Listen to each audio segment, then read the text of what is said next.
After World War II ended in 1945, the United States emerged as one of the two major global superpowers, alongside the Soviet Union. This period marked the beginning of the Cold War, a protracted period of ideological, political, and military tension between the democratic, capitalist U.S. and the communist Soviet Union. The Cold War was characterized not by direct military conflict between the two powers, but by proxy wars, espionage, nuclear arms competition, and ideological influence. The Korean War, 1951-1953, was one of the first major conflicts of the Cold War. After Korea was divided at the 38 parallel following World War II, Communist North Korea, backed by China and the Soviet Union, invaded the pro-Western South Korea in 1950. The United States, under the banner of the United Nations, intervened to defend South Korea. The war ended in an armistice in 1953, with the Korean peninsula still divided to this day, though no formal peace treaty was ever. The next major Cold War conflict the U.S. became embroiled in was the Vietnam War. In the 1950s and 1960s, Vietnam was divided into Communist North Vietnam, led by Ho Chi Minh, and non-communist South Vietnam, supported by the United States. The U.S. viewed the spread of communism in Southeast Asia as a direct threat, and became heavily involved in supporting the South Vietnamese government against the North.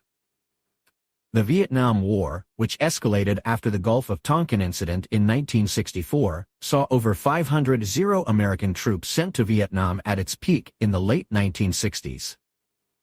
Despite the massive military effort, the U.S. was unable to secure a victory, and the war became deeply unpopular at home due to its high human cost and questionable objectives.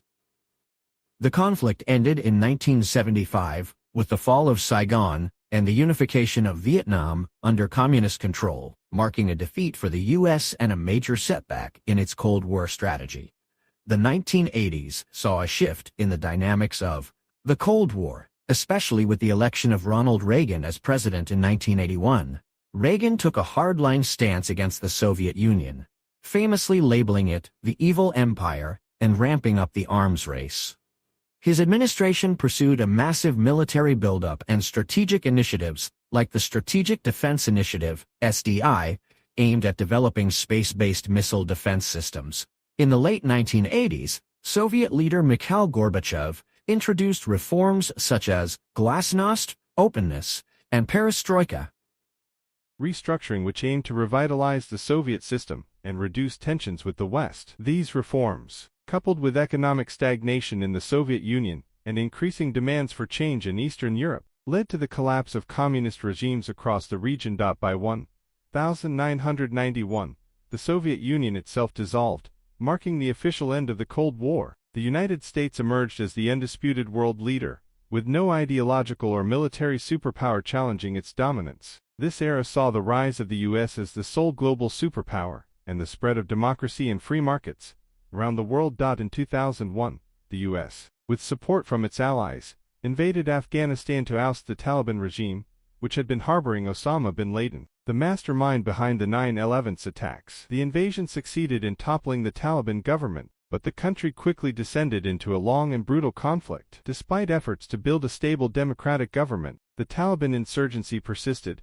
and Afghanistan remained unstable for years. The war became the longest in American history, lasting well into the 2020s, and was marked by debates over the effectiveness of U.S. military strategy, the cost of the war, and the challenges of nation building. In August 2021, the U.S. withdrew its troops, and the Taliban regained control of Afghanistan, leading to questions about the ultimate success of the American intervention. The Iraq War, 2003-2011. In 2003, the U.S. led a coalition to invade Iraq, citing the country's alleged possession of weapons of mass destruction, WMDs, and its ties to terrorist organizations. The invasion quickly overthrew Iraqi dictator Saddam Hussein, but no WMDs were found, leading to widespread controversy and criticism of the war. The Iraq War resulted in years of instability, sectarian violence, and the rise of extremist groups like ISIS. While the U.S. formally withdrew combat troops in 2011, the country remained deeply involved in Iraq's political and military affairs for years afterward. While the U.S.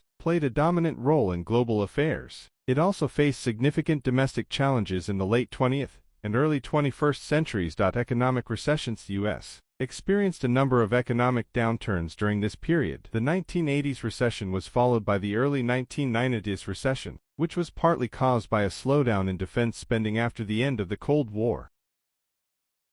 After World War II ended in 1945, the United States emerged as one of the two major global superpowers, alongside the Soviet Union. This period marked the beginning of the Cold War, a protracted period of ideological, political, and military tension between the democratic, capitalist U.S. and the communist Soviet Union. The Cold War was characterized not by direct military conflict between the two powers, but by proxy wars, espionage, nuclear arms competition, and ideological influence. The Korean War, 1951-1953, was one of the first major conflicts of the Cold War. After Korea was divided at the 38th parallel following World War II, Communist North Korea, backed by China and the Soviet Union, invaded the pro-Western South Korea in 1950. The United States, under the banner of the United Nations, intervened to defend South Korea. The war ended in an armistice in 1953, with the Korean peninsula still divided to this day, though no formal peace treaty was ever. The next major Cold War conflict the U.S. became embroiled in was the Vietnam War. In the 1950s and 1960s, Vietnam was divided into Communist North Vietnam, led by Ho Chi Minh, and non-communist South Vietnam, supported by the United States. The U.S. viewed the spread of communism in Southeast Asia as a direct threat, and became heavily involved in supporting the South Vietnamese government against the North.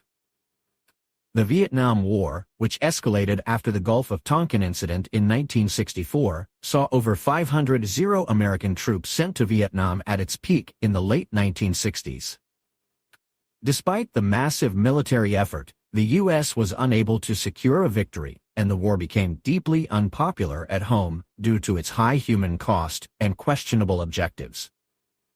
The conflict ended in 1975, with the fall of Saigon and the unification of Vietnam under communist control, marking a defeat for the U.S. and a major setback in its Cold War strategy.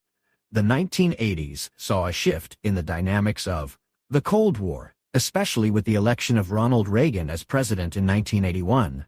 Reagan took a hardline stance against the Soviet Union, famously labeling it the evil empire and ramping up the arms race.